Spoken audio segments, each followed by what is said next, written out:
الرحمن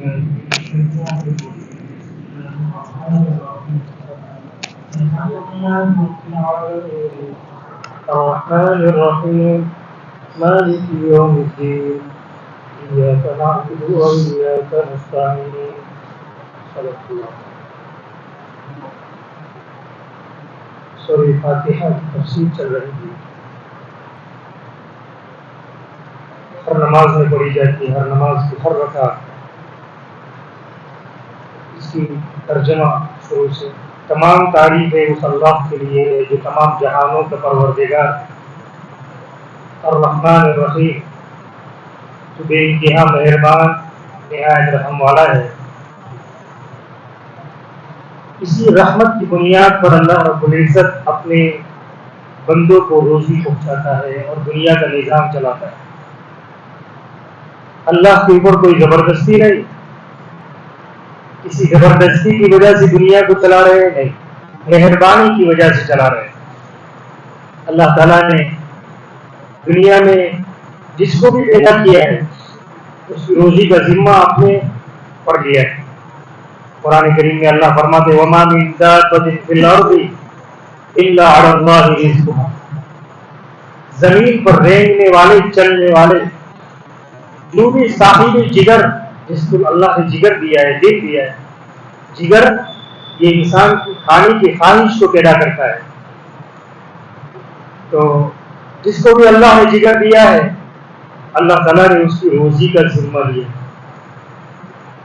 تو یہ روزی کا ذمہ اللہ نے اپنی مہربانی سے لیا ہے، اور صرف انسانوں کے لیے نہیں، پوری دنیا کی، چاہے وہ کوئی سا بھی جانور ہو، ہر ایک کی روزی کا اللہ نے نظام سے قائم کیا.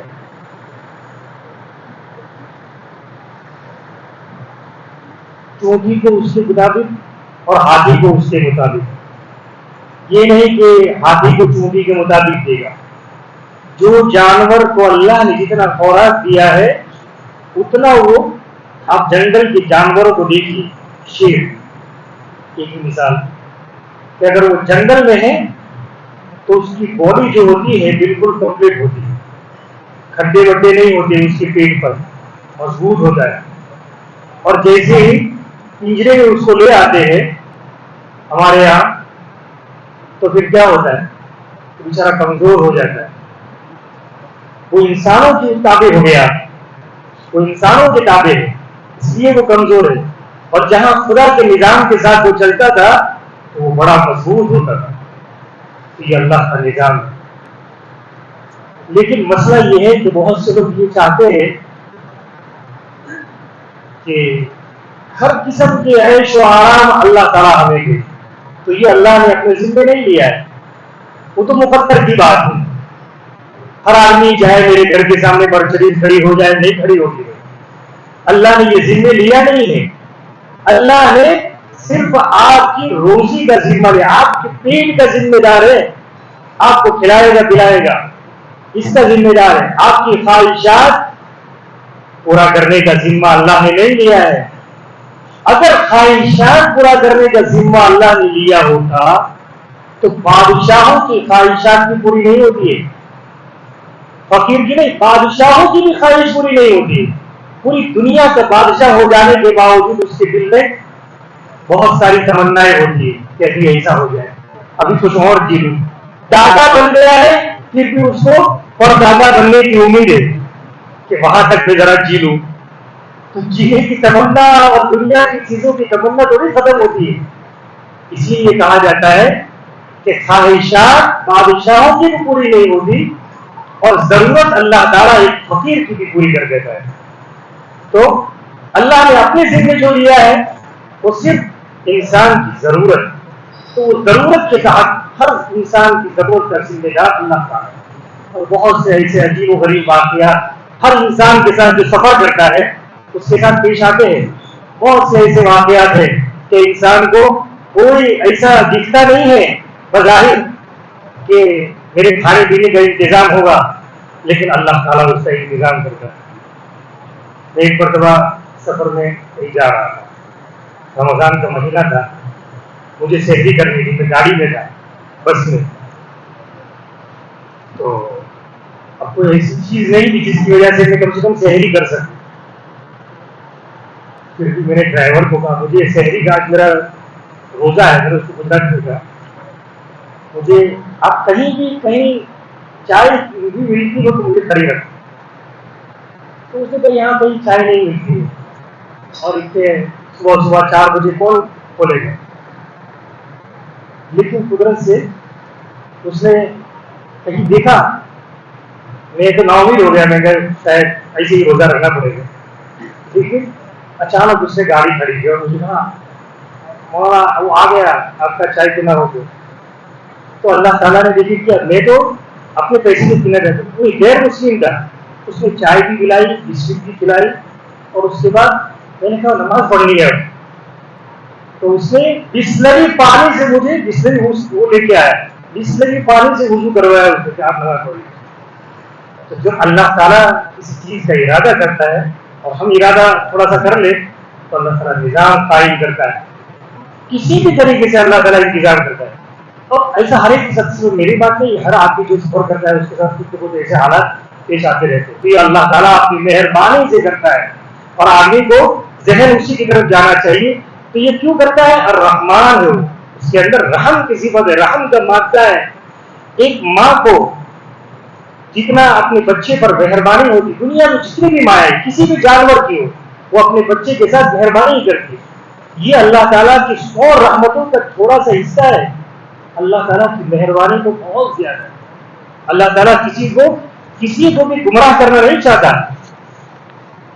اور کوئی گنہگار ہے تو اس گنہگار کو وہ اللہ کی طرف متوجہ ہو, تو اللہ تعالیٰ کو سب سے زیادہ وہ آدمی پسند ہے جو کسی گنہگار کو اللہ کی طرف متوجہ کر دے, سب سے زیادہ پسند. خیار امتی من دعا الی اللہ. اور اس کے بعد حدیث شریف میں ایک قصہ بھی بیان کیا ہے کہ اللہ تعالیٰ کو گنہگار بندے کے اپنی طرف متوجہ ہونے کی کتنی خوشی ہوتی ہے. لکھا ہے حدیث شریف میں کہ کوئی آدمی مثال دی آپ صلی اللہ علیہ وسلم نے, کہ ایک آدمی تھا مثال کے طور پر, وہ کہیں سفر میں اونٹ پر جا رہا تھا. تو اونٹ کے اوپر اس نے کھانا پانی سب اونٹ پر باندھا ہوا تھا, اور کسی درخت کے سائے میں جا کر تھوڑی دیر کے لیے وہ سویا, کیونکہ تھوڑی دیر کے بعد میں اونٹ کے آگے سفر کروں گا. اور اس نے اونٹ کو ایسے ہی کھڑا رکھا, سامان سب اس پر بندھا ہوا ہے, اس لیے کہ زیادہ دیر اس کو سونا نہیں ہے تو سامان نہیں ہوتا. اور اتفاق سے اس کی آنکھ لگ گئی اور اونٹ کہیں چرنے کے لیے نکل گیا. اب اونٹ تو بہت تیزی کے ساتھ چلتا ہے, تو بہت دور نکل گیا, پتہ نہیں اس کی نظروں سے غائب ہو گیا. اب اس بہت دیر کے بعد آدمی کی آنکھ کھلی تو دیکھا کہ میرا اونٹ نہیں ہے. تو اب وہ کیا کرتا ہے, ظاہر بات ہے تلاش کرے گا. تلاش کیا سب جگہ, کہیں اس کو اونٹ نظر نہیں آیا. اب جنگل ہے, بیابان جنگل ہے, نہ کوئی پانی نہ پانی کا نام و نشان. اب وہ آدمی گھوم گھام کر ویسے بھی بھوکا پیاسا تھا, اور چلنے پھرنے دوڑ دھوپ کی وجہ سے اور بھی بھوکا پیاسا ہو گیا. اب اس کو یہ ہو گیا کہ اب میری موت ہے باری. جس طرح تک نیچے وہ آرام کرنے کے لیے لے جاتا, وہیں واپس آ کر اس کو وہیں جا کے سو جاتا ہے کہ اب مرنے کے لیے سونا ہے. پہلے تو نیند کے لیے سو رہا تھا, اب مرنے کے لیے سو رہا ہے کہ اب مروں گا تو یہی مروں گا. لیکن اتفاق سے اسی میں پھر آگ لگ گئی, اس کو اسی کو پھر آگ لگ گئی. اس لیے کہ آدمی تو بہت رمضان میں اثر کے بعد بھی نیند آتی ہے, بھوکا ہے تو نیند آ جاتی ہے, تو پھر اس کو نیند آ گئی. اب نیند آئی, اب وہ تو مرنے کی تیاری میں تھا. اتفاق سے اس کی آنکھ کھولی تو وہ دیکھتا ہے کہ وہ اونٹ سامنے کھڑا ہے, وہ اونٹ سامنے کھڑا ہے. تو وہ آدمی خوشی میں کیا کہتا ہے, اے اللہ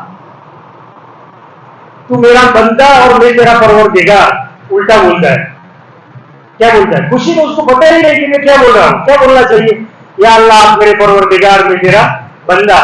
تو اس کو پتہ ہی نہیں کیا بول رہا ہے, وہ کہہ رہا ہے کہ آپ میرے بندے اور میں تیرا رب. ایسے الٹا اس کی خوشی, اس کو کتنی خوشی ہے کہ اس کو بولنے کا بھان نہیں ہے, پتہ نہیں کہ میں کیا بول رہا ہوں. اس سے زیادہ اللہ تعالیٰ ایک گنہگار بندے کی توبہ سے متوجہ ہو, اس پر خوشی ہوتی ہے. اللہ ایک مثال کے طور پر سمجھایا ہے آپ صلی اللہ علیہ وسلم نے, تو اللہ تعالیٰ اتنے متوجہ. لیکن اگر کوئی خود ہی اگر گمراہ ہونا چاہے تو اللہ تعالیٰ خود خدا بھی ہے, رب بھی ہے. اپنی عاجزی لوگوں کے سامنے تھوڑی بتائے گا. خوددار بھی اللہ الصمد بے نیاز بھی کچھ پڑی نہیں ہے. پوری دنیا اگر اللہ کی نافرمانی کرتی تو اس کو کوئی حرج نہیں. اس کی ذات میں اور اس کی ربوبیت میں کوئی فرق آنے والا نہیں ہے. پورے سب کے سب چیزیں میں گر جائے پھر بھی اللہ کی خدائی میں کوئی اضافہ ہونے والا نہیں. وہ اپنی ذات میں اللہ، لیکن بات یہ ہے کہ اپنے بندوں کو اپنی طرف متوجہ ہونا بہت چاہتا ہے. نوح علیہ السلام کے بارے میں لکھا ہے کہ نوح علیہ السلام کی دعا مجھے یا اللہ سب کو ختم کر، ایک بھی نہ جیے، ورنہ یہ اپنی اولاد ہوگی تو یہ ایسے ہی کیا کریں گے، اس لیے کوئی بھی نہ جیے، سب کو مار دے. تو اللہ نے ایسا عذاب بھیجا کہ 6 مہینے تک زمین اور آسمان دونوں طرف سے بارش ہوئی اور سب کے سب مر گئے. پھر نوح علیہ السلام نے پوچھا اللہ کیا کرو؟ خدا کے مٹکے بناؤ، مٹکے پانی کے مٹکے. تو مٹکے بنائے بہت سارے، پھر بہت سارے بن گئے. تو کہا کہ یا اللہ آپ کیا کرو ان مٹکوں کو؟ اللہ نے کہا اس کو توڑ دو، ان سب کو توڑ دو. تو نوح علیہ السلام تھوڑے سے ہچکچائے، کیا اتنی محنت سے بنائے اور اس کو توڑنے کا دے رہے اللہ تعالیٰ، کچھ کام میں لاتے. اللہ نے کہا اے نوح میری مخلوق کو میری بنایا تھا، تمہاری ایک دعا کی وجہ سے میں نے سب کو ہلاک کیا ہے اور تم میرے اس حکم کو ماننے میں ٹال مٹول کر رہے ہو. بہرحال تو سمجھانا تھا کہ مجھے اپنے بندوں سے بے انتہا محبت ہے. وہ تو ان کے مقدر میں تھا، ان کے مقدر میں ہلاکت تھی، ان کے مقدر میں ہدایت نہیں تھی، اس لیے اللہ تعالیٰ نے ان کو ہلاک کیا. بہرحال اس میں نوح علیہ السلام کو کوئی قصور نہیں ہے، ہمارا یہ مثال ہے. اللہ تعالیٰ آگے فرماتے ہیں مالک یوم الدین، روز جزا کا مالک، جس دن بدلے کا دن ہوگا. دین یہ بہت سے معنوں میں استعمال ہوتا ہے. ایک تو دین ہم جانتے ہیں کہ بھائی بدلہ، یہ کوئی یہاں کی ترجمہ ہے بدلہ، اور ایک دوسرا دین مذہب کے ترجمے میں، مذہب دین یعنی مذہب. اور یہاں یہ ترجمے میں نہیں ہے، یہاں دین ترجمے میں ہے بدلہ. اللہ تعالیٰ آخرت میں جو بدلہ دلائے گا اس کے ترجمے ہے دین. مالک معنی مالک، مالک یوم کا ترجمہ ہے دین، روز جزا کا مالک ہے، بدلے کے دن کا مالک ہے. تو سوال یہ ہے، دیکھیے اللہ تعالیٰ نے اس کے ذریعے سے سورہ فاتحہ کی اس چھوٹی سی سورت کے اندر اللہ نے اپنی پورے قرآن کریم کے مضمون کو یہاں بیان کر دیا ہے. اوپر بیان کیا الحمدللہ رب العالمین، تمام تعریفیں اور تعریف کے لائق صرف اللہ ہے، وہاں سے توحید کو بیان کیا، اور مالک یوم الدین سے اللہ نے آخرت کو بیان کر دیا کہ جی رہے ہو ابھی میری مہربانی سے کھا پی رہے ہو، ایک وقت آئے گا تمہیں مرنا ہے اور مر کر تمہاری ساری چیزوں کا بدلہ میرے سامنے آپ کو حاصل کرنا ہے. تو اس کو اللہ تعالیٰ بیان کرے مالک یوم الدین، روز جزا کا مالک ہے. اب سوال یہ کہ اللہ تعالیٰ نے ایسا کیوں کہا؟ دنیا میں مالک نہیں ہے اللہ، دنیا کی ہر چیز کا مالک ہے، ہماری ہر چیز کا مالک ہے. میرے پاس جو بھی ہے وہ میرا نہیں ہے، وہ اللہ ہی کا ہے. ہر چیز کا مالک اللہ ہے. پھر اللہ نے ایسا کیوں کہا مالک یوم الدین آخرت میں؟ اس لیے کہا کہ دنیا میں ہر آدمی عارضی طور پر یہ سمجھتا ہے کہ یہ میرا ہے، ہر چیز عارضی طور پر یہ سمجھتا ہے یہ میرا ہے. تو اللہ تعالیٰ نے اس کا لحاظ رکھا ہے کہ بھئی ابھی تو تمہاری ہے، لیکن ایک دن آئے گا کہ یہ سب چھوٹ جائے گا اور آخر میں اللہ کی ملکیت رہے گا وہ. اسی کو اللہ نے بیان کیا ہے کہ انسان اپنی ہر چیز کے اندر اللہ کی جو حکم ہے اس کی ادائیگی کی فکر کرے. اپنا مال جو ہے تو یہ مال اللہ نے دیا ہے، اللہ کے حکم سے آپ کو ملا ہے، آج آپ کے پاس ہے کل کسی اور کے پاس چلا جائے گا. لیکن اس مال کے اندر جو آپ کا ابھی عارضی ہے، اسی میں آپ کو قیامت میں اس کا حساب ہونا ہے. اس میں اگر آپ نے اللہ کے حکم کی اطاعت کی ہے تو اچھا بدلہ ملے گا، اور اللہ کے حکم کی اطاعت نہیں کی ہے تو اچھا بدلہ نہیں ملے گا. تو اسی طریقے سے، اور دوسری وجہ اس کی یہ بیان کی ہے کہ دنیا کے اندر اللہ تعالیٰ نے بدلے کا دن نہیں رکھا ہے. دنیا ہماری زبان میں دار العمل ہے، عمل کرنے کا یہ جگہ ہے، عمل کرنے ایگزامیشن جہاں پریکشا لی جاتی ہے، ایگزام ہال ہوتا ہے، اس کی طرح ہے یہ دنیا. کہ دنیا کے اندر آپ کرو، کیا کر رہے ہو وہ آپ جانو. آپ کو کرنے کا بھی اختیار ہے، نہ کرنے کا بھی اختیار ہے. ایک آدمی نماز پڑھ بھی سکتا ہے، نہیں بھی پڑھ سکتا ہے، دونوں کر سکتا ہے. تو دونوں کی قوت اللہ تعالیٰ نے انسان کو دی ہے. اب اللہ تعالیٰ دیکھ رہا ہے، ان ربک لبالمرصاد. اللہ تعالیٰ قرآن کریم میں کہہ رہا ہے کہ تیرا رب گاٹ لگائے بیٹھا ہے، برابر دیکھ رہا ہے. مرصاد کس کو کہتے ہیں؟ اس کی مثال جس طرح بلی ہوتی ہے اپنے شکار کو، چوہے کو پکڑنے کے لیے کیسا اپنی سانس کو بھی بند کر دیتی ہے. چوہا بلی جب چوہے کا شکار کرنے جاتی ہے تو ایسے طریقے سے بیٹھتی ہے، اس کی نگاہ ساری چیزیں ایک ہی جگہ، کوئی بھی آ جائے وہ ہلنے کے لیے تیار نہیں ہے. یہاں تک کہ اپنی سانس کو بھی بند کر دیتی ہے اس کی جھپٹنے کے لیے. اللہ تعالیٰ اس کو کہہ رہا ہے ایسی گاٹ لگا کر بیٹھا ہے اللہ رب العزت تمہارے ہر عمل کے ساتھ. ابھی کیا کر رہے ہو اس کا بدلہ دنیا میں نہیں ہے، اس کا بدلہ دنیا میں نہیں ہے. آپ کیا کر رہے ہو؟ ہاں کبھی وہ ادھر ادھر ہو جاتا ہے. دنیا میں اللہ تعالیٰ بدلے کا دن نہیں رکھتا ہے، اور اس دنیا میں بدلہ ہو بھی نہیں سکتا ہے کسی چیز کا. اسی لیے اس آیت سے یہ سمجھ میں آ گیا کہ دنیا کے اندر خوشی ہے، عیش و عشرت ہے، آرام ہے یا تکلیف ہے، یہ آپ کے اللہ کے یہاں پسندیدہ اور ناپسندیدہ، اللہ کی رضا اور ناراضگی کا سبب یہ نہیں، وہ آخرت میں. اسی لیے آپ دیکھیے اکثر نیک لوگ صحابہ کرام ہو، انبیاء علیہ السلام ہو، صحابہ کرام ہو یا بزرگ ہو، عام طور پر ابتدا میں ان کی پوری زندگی پریشانیاں حالات میں گزرتی ہے. اس کا مطلب یہ نہیں ہے کہ وہ اللہ کے یہاں پریشان، اللہ کے یہاں ان کی کوئی اہمیت نہیں، ان کے دل تو مطمئن ہوتے ہیں، ان کے دل بڑے مطمئن. دیکھا جائے ابھی تو کرو، ابھی یہ ہے، ابھی اس پر چلو، آگے کا معاملہ اللہ کے ہاتھ. ان کے دل میں اتنا اطمینان ہے. آج ہمارے لوگوں کے دلوں میں اپنے دلوں میں اطمینان نہیں ہے. قرآن میں اللہ نے کہا ہے شیطان انسانوں کو فقر سے ڈراتا ہے، فقر سے ڈراتا ہے. غریب بن جاؤ گے، سنبھال کے رکھو، بعد میں نوکری چلی جائے گی، یہ ہوگا وہ ہوگا، بیمار پڑ جاؤ گے تو کیا ہوگا، تو ڈراتا ہے. اور نیک لوگ اس سے نہیں ڈرتے، نیک لوگ اس سے نہیں ڈرتے. ہم اس دنیا سے ڈرتے ہیں کہ دنیا کے اندر، تو یہ دنیا کے اندر اللہ رب العزت نے اس کا مدار نہیں رکھا ہے کہ بھائی پیسہ ہے تو آپ اللہ کیا خوش قسمت ہو، نہیں ہے تو بد قسمت ہو. اس کا معیار نہیں ہے. ہاں کبھی کبھی اللہ تعالیٰ کسی کو کوئی تکلیف پہنچاتے ہیں. قرآن کریم میں اللہ نے کہا ہے کہ دنیا میں تکلیف پہنچے گی تو ہر تکلیف یہ مصیبت ہے، یہ بھی نہیں ہے. اور ہر راحت آپ کے کسی بھی آدمی کو کوئی تکلیف پہنچی تو وہ آدمی دو حال سے خالی نہیں، یا تو اچھا ہوگا یا برا ہوگا. اچھا ہے تو بھی اللہ تعالیٰ اس کو یہ دیکھنا چاہتا ہے کہ اس مصیبت میں کس کی طرف متوجہ ہوتا ہے. مصیبت یہ نعمت بہت سی مرتبہ ہے، مصیبت یہ نعمت. ہمارے محاورہ صاحب رحمۃ اللہ علیہ فرمایا کرتے تھے کہ مصیبت کسی پر آئی وہ نعمت ہے کہ مصیبت، وہ مصیبت ہے، حقیقت میں مصیبت ہے. تو کیسے پتا چلے گا؟ اس کے پتا چلنے کا ایک طریقہ ہے. مصیبت میں اگر تمہاری توجہ اللہ کی طرف ہو گئی زیادہ، جتنی تھی اس سے زیادہ، تو سمجھ لو یہ مصیبت نعمت ہے. اور اگر تمہارے اوپر کوئی مصیبت آئی اور نماز پڑھتے تھے تو وہ بھی چھوٹ گئی، نماز پڑھتے تھے وہ بھی چھوٹ گئی، تو یہ مصیبت تمہارے لیے نعمت نہیں ہے، زحمت ہے، تمہارے لیے اللہ سے دور کرنے کا ذریعہ ہے. قرآن کریم میں اللہ نے کہا ہے وَلَنُذِيقَنَّهُم مِّنَ الْعَذَابِ الْأَدْنَىٰ دُونَ الْعَذَابِ الْأَكْبَرِ لَعَلَّهُمْ يَرْجِعُونَ. ہم دنیا میں بہت سے لوگوں کو عذاب پہنچا دے، تکلیف پہنچا دے، کیوں؟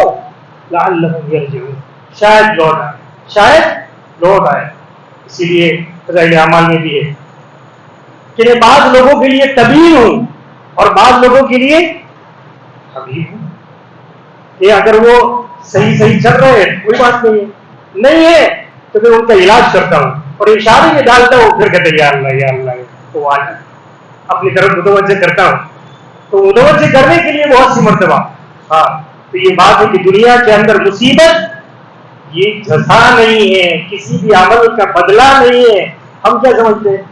ہمارا مزاج، ہمارے آجو بازو میں، ہمارے دوستوں میں، ہمارے کسی کو کوئی تکلیف پہنچے، اس کے لکھنا ایسے تھے آدمی کہ اس کے کام ہی ایسے تھے تو اللہ مصیبت. ارے بھائی یہ مصیبت جو آئی ہے، یہ مصیبت کوئی دلیل نہیں ہے کہ اللہ کیا یہ آدمی گنہگار یا ناپسند ہے، نہیں ہے دلیل. اور اپنے اوپر مصیبت آتی ہے تو کہتا ہے کہ آزمائش. کیا ہے؟ آزمائش. میرے لیے آزمائش کی چیز ہے. ارے یا اللہ، تو کیوں دونوں کے درمیان؟ یہی تیری برائی کے لیے کافی ہے کہ تو ایک ہی چیز کو کے درمیان میں لوگوں میں فرق کرتا ہے. اس کے لیے مصیبت نہیں ہے. تو بہت بڑے بزرگ تھے، تیندوا سمجھتے؟ تیندوا اس کو کیا کہتے ہیں؟ دیپڑا جو ہوتا ہے چیتے کی طرح دیپڑا ہوتا ہے، تو اس کو اردو میں کہتے ہیں تیندوا. تو تیندوے نے اس پر حملہ کر دیا، کسی جگہ حملہ کر دیا. اب وہ بہت گہرا زخم آیا، 1 سال تک ٹھیک نہیں ہوا اور سارے بڑے پریشان، اس میں زخم رشتہ رہتا ہے. تو کوئی آدمی ان کی خیر خبر کرنے کے لیے 1 سال کے بعد گیا، ایسا جاتے رہتا ہوگا. تو بعد 1 سال کے بعد بھی ٹھیک نہیں ہو گیا. یار بڑے افسوس کی بات ہے کہ تم کو یہ تکلیف پہنچی. تو انہوں نے کیا کہا؟ الحمدللہ در مصیبت گرفتارم نہ کہ در معصیت. میں اس پر اللہ کا شکر ادا کرتا ہوں کہ اللہ نے مجھے مصیبت میں تو رکھا ہے، کسی گناہ میں مبتلا نہیں کیا ہے. یہ بات یہ دل کے اندر اگر اللہ ہے تو بات یہاں تک پہنچے گی، ورنہ آدمی اللہ سے شکایت کرے گا. اللہ سے شکایت، بہت سے لوگوں کو اللہ سے شکایت. ارے بھائی اللہ شکایت کی، اپنی شکایت اللہ سے کرو، اللہ کی شکایت اپنے سے نہ کرو. آپ صلی اللہ علیہ وسلم پریشان ہوئے، کہاں؟ طائف میں بہت زیادہ. تو کیا کہا اللہ؟ آپ صلی اللہ علیہ وسلم نے اللہ کے سامنے کیا کہا کہ اللہ نے مجھے کہا یا غصہ دیا کرو؟ نہیں، کیا زبردست الفاظ ہے. اللہم الیک اشکو ضعف قوت، یا اللہ میں میری کمزوری کی شکایت تیرے سے کرتا ہوں. اللہم الیک اشکو ضعف قوتی وقلت حیلتی وہوانی علی الناس یا ارحم الراحمین. یا اللہ میری تدبیر کی کمی کی شکایت میں آپ سے کرتا ہوں، اور لوگوں کے درمیان میں بے وقات ہوں اس کی شکایت میں آپ سے کرتا ہوں. کیا زبردست شکایت کی ہے، اپنی شکایت کر رہے ہیں، میرے سے ٹھیک نہیں ہوا ہے. یہ ہے کمال کی بات. ساری مصیبتیں اوپر آ جانے کے بعد بھی اللہ سے کہے یا اللہ آج تک جو مجھے اچھا ملا وہ آپ کی مہربانی سے ملا، اور میرے سے جو تکلیف پہنچی مجھے وہ میری بدعمالیوں کی نحوست سے پہنچی. یہ اللہ سے کہے تو اللہ کہے گا یہ شاکرین میں سے، شکر گزار اور صابرین میں سے، کہ اچھی چیز پر وہ اللہ کا شکر ادا کرتا ہے اور بری چیز کو اپنی طرف منسوخ کرتا ہے. تو یہ نہیں کہنا چاہیے کہ یہ تو اللہ نے لکھا تھا تو ہو گیا. اللہ تعالیٰ نے لکھا، اللہ کے نام پر کیوں ٹھوکتے ہو اس کو؟ یہ تمہاری زبان غلط ہے. دیکھیے موسیٰ علیہ السلام جا رہے تھے اور حضرت نون جا رہے، جو لمبا قصہ ہے، جو حضرت خضر علیہ السلام سے ملنے کے لیے وہ مچھلی کی اور چلی گئی، اس کو بھول گئے. حضرت نون نے جب ناشتہ مانگا تو کہا وہ تو مچھلی میں چلی گئی سمندر میں آپ کو بتانا بھول گیا. تو انہوں نے کیا کہا؟ فلما انسانیوں ان اذکر قال أرأيت إذ أوينا إلى الصخرة فإني نسيت الحوت وما أنسانيه إلا الشيطان أن أذكره. شیطان نے مجھے بلا دیا. شیطان اللہ نے نہیں. ہر اچھائی کی نسبت اللہ کی طرف ہونی چاہیے، برائی کی نسبت یا تو اپنی طرف کرو یا شیطان کی طرف کرو، کسی اور کی طرف کرو، اللہ کے سر پر مت ڈالو. یہ تمہاری زبان صحیح استعمال ہونی چاہیے، صحیح لفظ. بہرحال تو مالک یوم الدین میں اللہ تعالیٰ یہ سمجھا رہے ہیں آخرت کے بدلے کے دن کا مالک ہے. اسی لیے اسی کی تفسیر قرآن شریف کے 24ویں پارے میں سورہ مومنون میں آئی. کب اللہ ایسا کہیں گے؟ پوری دنیا ختم ہو جائے، قیامت برپا، سب ختم، کوئی چیز نہیں. جبرائیل علیہ السلام سے لے کر ہر چیز ختم ہے. تو کوئی ہے ہی نہیں جواب دینے والا. اس وقت اللہ اعلان کرے گا لمن الملک اليوم، آج کس کے لیے حکومت ہے. اللہ اس وقت پوچھے گا جبکہ کوئی نہیں ہوگا، یہ بتلانے کے لیے کہ اگر آج کوئی ہوتا تو میرے سامنے کھڑا ہوتا، اگر کوئی ہوتا تو میرے سامنے آج جواب دینے کے لیے کھڑا ہوتا. جو اپنی حکومت کے دعوے دار تھے، بڑے بڑے بادشاہ دنیا میں آئے، ہے کہاں بتائیے؟ کوئی جواب دینے والا تو ہے نہیں. لیکن اللہ خود کہے گا للہ الواحد القہار، ایک ہی اللہ کی حکومت ہے آج جو بڑا زبردست ہے.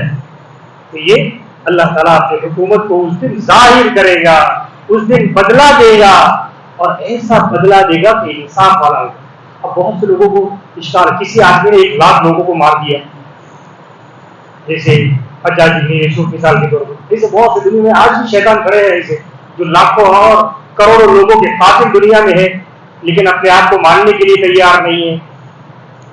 اب سوال ہے کہ دنیا میں اگر اس کا بدلہ دیا جاتا تو ہوتا کیا؟ 1 لاکھ کو تو اس نے مارا ہے، لیکن یہ کس نے اکیلا ہے، اس کو 1 مرتبہ مار دیا تو ہو گیا ختم. اب دوسرے 1 لاکھ میں سے 1 ہی کا بدلہ ہوا، دوسرے لوگ تو کھڑے لائن میں کہ ہمارا بدلہ. اب یہ بدلہ قیامت کے سوا کوئی نہیں دے سکتا ہے اللہ تعالیٰ. یہاں دنیا کے اندر بڑا بادشاہ ہے، بڑی اس کی سیکورٹی ہے، کوئی اس کو جا کر اس کے منہ پر نہیں کہہ سکتا کہ بھائی تمہارا یہ قصور ہے. شیر کو کون جا کے کہے گا تیرا منہ گوشت گوشت میں کھاتا ہے اور خون والا نیکتا ہے، کون کہے گا؟ تو کوئی کہہ سکتا ہے جا کے تمہیں کو مار دے گا. تو اللہ تعالیٰ ایسے لوگوں کو قیامت پہ کھڑا کرے گا. انسان جس کو ہم کچھ نہیں کہہ سکتے دنیا میں، ہمارا بڑا، ہمارا ذمہ دار، تو اس کو کچھ نہیں کہہ سکتے، لیکن قیامت کے دن اس کے سامنے اس کا انصاف ہو. بتائیے کیا پریشان؟ کسی کی بھی بھول ہوگی اس کو اللہ تعالیٰ سامنے لائے. یہ زبردست قیامت کے دن بدلہ قرآن کا ہے.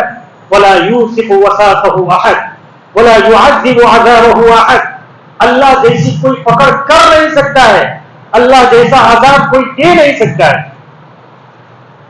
جو عذاب، عذاب 2 طرح کے، ایک تو جسمانی عذاب ہے، جسمانی عذاب کہ بھائی آنکھ میں ڈال دیے چلو بھائی، یہ جسم بل اس کا جلتا ہے، ایک سانپ ڈستا ہے تو جسم اس کو تکلیف محسوس ہوتی ہے. لیکن اس سے بھی بڑا ایک عذاب ہے، اس سے بھی بڑا کیا عذاب؟ اللہ تعالیٰ اور فرشتے ان کافروں کو کہیں گے کیوں نہیں مانا تھا؟ اس کو یہی تعالیٰ ملے گا کہ دل کی تکلیف. یہ دل لکھا ہے مفسرین نے کہ اللہ کہے گا، قرآن شریف میں ہے کہ کافرین جو لوگ ہوں گے، داروغہ جہنم کا مالک جو ہوگا اس کو کہیں گے کہ اللہ سے ذرا سفارش کر دو یار، ہم کو عذاب میں سے نکال دے. تو وہ داروغہ جو ہوگا دیکھتا رہے گا، 1000 سال تک تو ان کو دیکھے گا، صرف جواب نہیں دے گا. 1000 سال تک جلتے رہیں گے. یہ منہ کھلے گا، جسے بولنے کے لیے آدمی منہ ہلاتا ہے تو سب کو امید ہو جائے گی کہ کچھ بولے گا، اچھا ہمارے عذاب کی کمی کا کوئی راستہ نکالے گا. تو وہ کہے گا ماں کسی نتیجے ابدا، پڑے رہو اس میں ہمیشہ ہمیشہ، تمہاری سنوائی نہیں ہوگی. اب اس وقت تم کو جو افسوس ہوگا، یہ ہے افسوس اللہ کا عذاب، دل کا عذاب جو دل کو زخمی کرے گا. یہ جہنم کا سب سے خطرناک عذاب. آج کا عذاب کمزور ہے اس کے مقابلے میں، اسی دنیا کے حساب سے بہت زیادہ ہے، لیکن اس تکلیف کے مقابلے میں آج کا عذاب ان کو کم محسوس ہوگا. اللہ بھی ان کو کہے گا کیوں نہیں مانا؟ ہم نے فرشتے نہیں بھیجے؟ قالوا بلا قد جاءنا نذیر، ہاں آئے تو تھے، فکذبنا، لیکن ہم نے جھٹلایا. کیوں جھٹلایا؟ پڑھے نہیں سنا جائے گا. یہ عذاب بہت خطرناک ہے. اسی کو اللہ کہہ رہے مالک یوم الدین، اس کا استحضار کرو. جب بھی مالک یوم الدین پڑھو تو اپنے آپ کو مخاطب کرو، میں یہ جو بھی دنیا میں کر رہا ہوں اس کا عذاب مجھے. دوسروں کی فکر نہ کرو کہ فلاں نے کو 1000 اس نے آدمی کو قتل کیا ہے تو اس کو عذاب ملے گا تو میں دیکھوں گا. ارے تجھے عذاب ملے گا تو کون دیکھے گا پھر؟ عام طور پر آج لوگ دوسرے کو دیکھتے ہیں کہ فلانے کو کہ جہنم کا بتا رہا تھا کہ میں جنت میں تذکرہ قرآن میں اس سے تذکرہ ہے کہ جنت میں لوگ کافروں کو دیکھے جائیں گے کہ وہ عذاب میں پڑے ہیں، تو کہا کہ میں سب سے پہلے اڑوانی کو دیکھنے جاؤں گا کہ کیا کر. ارے بھائی اس کا کس حال میں حشر ہے کچھ پتا نہیں ہے. میں اپنے کو دیکھوں دوسرے کو کیوں دیکھوں؟ دوسرے کو میں کیوں دیکھوں کہ اس کا کیا حشر ہونے والا ہے؟ اللہ تعالیٰ اس کی موت کے وقت اس کو ایمان دے دے، اللہ کو کون پکڑ سکتا ہے؟ مجھے اپنی حالت پر ترس کھانا ہے، دوسروں کے نہیں. سوال سب سے بڑا آگے وہ ایسا کرتا ہے، وہ ایسا. ارے تو کیا کر رہا ہے یہ تو دیکھ، تو اپنے رب کو راضی کرنے والی باتیں کر رہا ہے. وہ اپنی بھول انسان کو نظر نہیں آتی ہے اور دوسرے کی بھول کے چکر میں ہے. تو اللہ کہہ رہے دوسروں کے چکر میں مت رہو. دوسروں کا کفر بھی تمہیں کوئی نقصان نہیں پہنچا سکتا. دوسروں کا کفر تمہیں کوئی نقصان نہیں پہنچا سکتا. اور تمہاری تھوڑی سی کسی کو تکلیف پہنچی ہے، تمہارا بائک راستے میں رکھا ہے اور کسی کے آنے جانے کی تکلیف ہو رہی ہے، اگرچہ کوئی نہیں کہتا تمہیں، لیکن پھر بھی اس کا قیامت کے دن سوال ہوگا کہ تم نے کسی مسلمان کی تکلیف کا سبب کیوں بنے. یہ چھوٹی سی تکلیف تمہارے لیے پکڑ کا سبب بن سکتی ہے، دوسرے کا کفر تمہارے لیے سبب نہیں بن سکتا ہے. اس لیے اپنے چکر میں رہو، اپنی فکر میں رہو کہ میں کیا ایسا کوئی عمل تو نہیں کر رہا کہ قیامت کے دن اللہ تعالیٰ تمہیں جواب نہیں دے سکے. اللہ تعالیٰ مجھے کہتے سنت مجھے عمل کی ہے. اللهم صل على محمد النبي الأمي وعلى آله وسلم تسليما. یا اللہ قرآن کریم کو دور سے یا اللہ یہ ہدایت کی کتاب آپ نے ہماری طرف بھیجی ہے، ہمارے لیے سراپا ہدایت بنا دیجیے. ایک ایک قرآن کریم کی حرف کو سمجھنا ہمارے لیے آسان فرمائیے. سب سے پہلے اپنی ذات کے لیے اس کو سمجھنا ہمارے لیے آسان فرمائیے، اس پر عمل کرنا آسان فرمائیے. جب تک آپ ہمیں توفیق نہ دے نہ ہمارے لیے اس کا سمجھنا آسان ہے نہ اس پر عمل کرنا آسان ہے.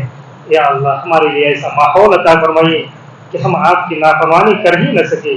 ایسے اسباب پیدا فرمائیے جہاں یا اللہ صرف آپ کی اطاعت اور آپ کی فرمانبرداری ہی کے اسباب ہو. ایسے اسباب ہمیں عطا فرمائیے. آپ کے نافرمانی کے ہر سبب کو ہم سے دور فرمائیے. حکم الحاکمین یا اللہ ان دیکھنے والے لوگوں میں سے ہر ایک کے دلوں میں قرآن کا نور پیدا فرمائیے. ہماری نسلوں کو قبول فرمائیے. یا اللہ ہمارے خاندانوں کو قرآن کی خدمت کے لیے قبول فرمائیے، اپنے دین کی خدمت کے لیے قبول فرمائیے. یا اللہ آپ کا کلام سمجھ کر اس کو پڑھنے کی، سمجھانے کی، دوسروں تک پہنچانے کی ہمیں توفیق عطا فرمائیے. یا اللہ ہمارے یہ بچے جو قرآن کریم کا حفظ کر رہے ہیں ان کا یاد کرنا یاد رکھنا آسان فرمائیے.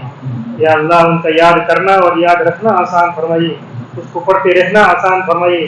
ہر ایسی مشغلے سے کہ ہم قرآن سے دور ہو جائے اس سے ہماری حفاظت فرمائیے. یا اللہ قیامت کی رسوائیوں سے ہماری حفاظت فرمائیے. یا اللہ اپنی ذات کی فکر کرنے کی سب سے پہلے ہمیں توفیق عطا فرمائیے. ہماری دعاؤں کو اپنے فضل و کرم سے قبول فرمائیے. وصلی اللہ تعالی علی سیدنا محمد وعلى آلہ وصحبہ اجمعین.